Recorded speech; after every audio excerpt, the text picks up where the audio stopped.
And so we start to look around for the way, into the cabin. And, because we gotta go do the deed. And so we find this little door that opens up right next to the toilet. So we just open it a crack and we use a periscope to look through, make sure nobody's looking in our direction. And we see that everybody's just sitting happily in their, chairs with their seatbelts on, I guess, because, sorry about the yawn. I don't know, you don't have to fly with a seatbelt on, right? But I guess these people just chose to or whatever because they're paranoid about, airplanes being dangerous and everything. Which is, okay, I guess, but I don't think a seatbelt is going to do much in an airplane if it crashes. Anyway, so we just open it very slowly, making sure it doesn't creak. And we both head out. And we've got these suction cup systems, so we can we climb up the side of the wall, right, opposite to the toilet, and we climb up, and we're upside down on the roof now, and we just climb so slowly, and we're making sure like we're on to the side where our shadows won't go over anybody, and like really close to the ceiling because the lights are in the underneath the storage compartments, right? So we're not actually in the lights. So we're climbing along very slowly, and we just come to the storage compartment at the back of the plane. We open that up so slowly. We're just doing everything like crawling. Slowly open that up, and we both crawl inside. And it's quite, a tight space, but we can fit in just. And then we're just crawling along, and we've already taken note of where he's sitting. So we're crawling along very slowly, like wriggling past freaking people's baggaging baggage, slowly creeping along, and we come to the part where we think is approximately where the guy was sitting. So we just get out this little ass knife. It's like one of those knives that has the end can rotate, the blade, and we just stick that in, and just slowly takes about a minute of just twirling it around, and we drill a little hole through the thing, and we look down, and we can see that it is in fact the guy sitting in the chair right below us. So we grab his bag, we open that up. We're like, okay, we're not talking or anything, we're just like, communicating by looks, and we understand what we're doing because we've planned this all out beforehand. We open up the bag and we're rummaging through it very slowly, removing each item very slowly, not making any noise, not accidentally like banging our elbows inside the storage compartment and stuff like that. It's a painstaking process. We get through the entire bag, and the gold card isn't in there. So we're starting to, we're like, oh crap. Who keeps their gold card on them? So we're getting a little bit worried, slightly worried now. But I'm like, I get really close to him and I say, don't worry, man, I've got a plan. So I reload all of the stuff in the bag, and we start crawling back through the storage compartment that we're in. The overhead storage is what it is.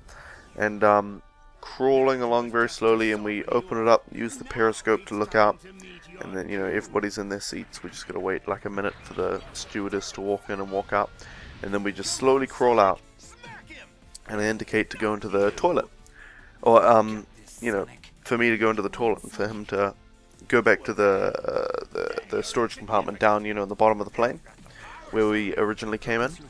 And he was like, okay, I trust you now, because we've done plenty of jobs together. And so I go into the toilet, and it's the most ridiculous amount of like human origami you can imagine, but I managed to squeeze myself like underneath and behind the toilet, because the toilet, in this airplane, it's like the toilet seat embedded in like a platform thing, but it's all removable, so you can take it off, and there's just like an empty space underneath where the toilet would be, and like the pipe for the toilet, the S-bend and all that.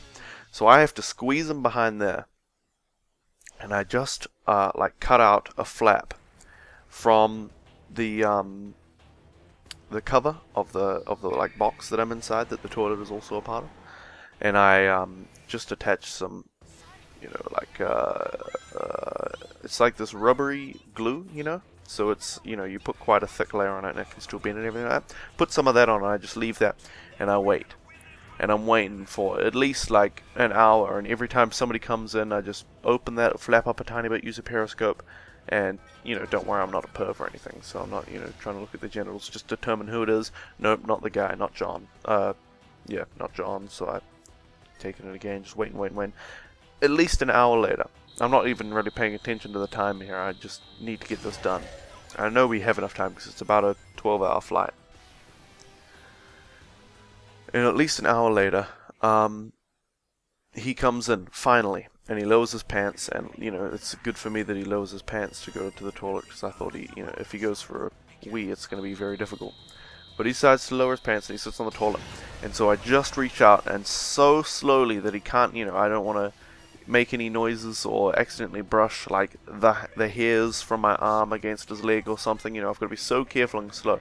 I reach into his pocket of his pants that are like down on the floor and pull out his wallet, and then I bring that back into the compartment with me, open it up, the gold card is right there.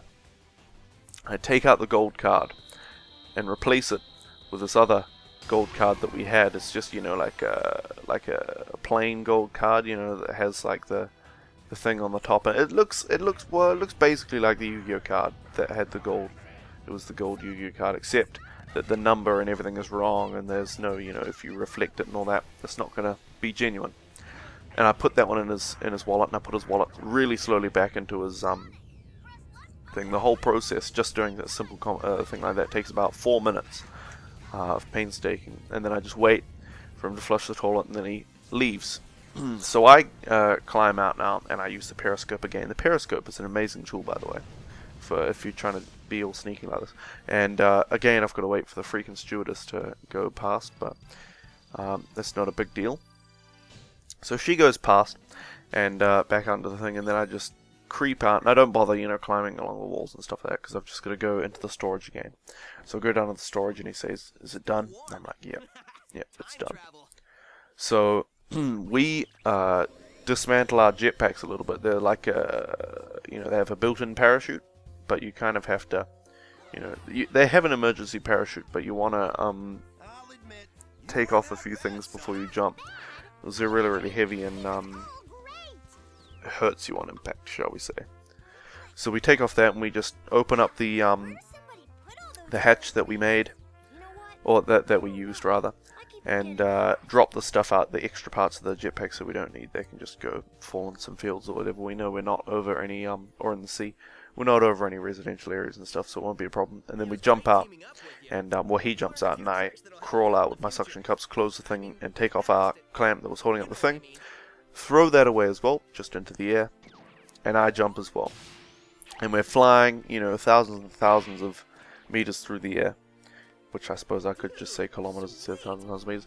And we activate our parachutes, we land on the ground, and it's all good, you know.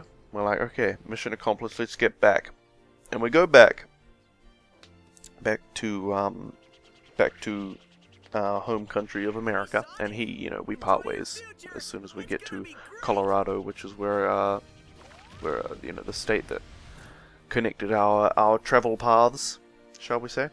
And I get home, and I'm watching the news eagerly, and it's like, oh yes, the Yu-Gi-Oh Gold Card winners visited the White House today, and in a shocking scandal, one of them was caught with a fake golden card.